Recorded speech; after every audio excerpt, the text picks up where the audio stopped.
ఈరోజు హైదరాబాద్ సిటీ ట్రాఫిక్ని క్రమబద్ధీకరణ చేయడానికి అట్లానే వచ్చే మన్సూన్ని దృష్టిలో పెట్టుకొని కొన్ని ఏరియాని నేను మన జిహెచ్ఎంసీ కమిషనర్ కన్నను అట్లానే మన Hyderabad city police team officers అట్లానే జిహెచ్ఎంసీ ఆఫీసర్స్ కన్సర్న్ ఆఫీసర్స్ అందరూ కూడా కలిసి షేక్పేట్ నుంచి దాదాపు 2 గంటల రోడ్ పైన ఉండి ఎక్కడెక్కడ మనకు ఆబ్స్టాకల్స్ ఉన్నాం, ఎక్కడెక్కడ మనము పని చేయవచ్చు, ఎక్కడెక్కడ మనం స్ట్రీమ్లైన్ చేసే పైన మనము చాలా విషయపైన మనము డిస్కస్ చేయడం జరిగింది.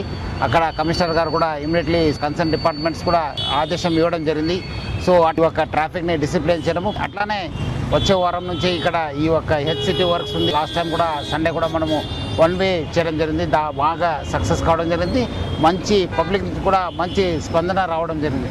దాన్ని దృష్టిలో పెట్టుకొని ఎక్కడెక్కడ కొన్ని వర్క్స్ చేయాలి దానిపైన కూడా ఇక్కడ కమిషనర్ గారు మనము మన joint CP traffic Joel plus DCP traffic Kajal అందరు కూడా కలిసి మనము అట్లానే అడిషనల్ కమిషనర్ ప్రియాంక వచ్చి మనం అందరూ కూడా ఇన్స్పెక్ట్ చేయడం జరిగింది.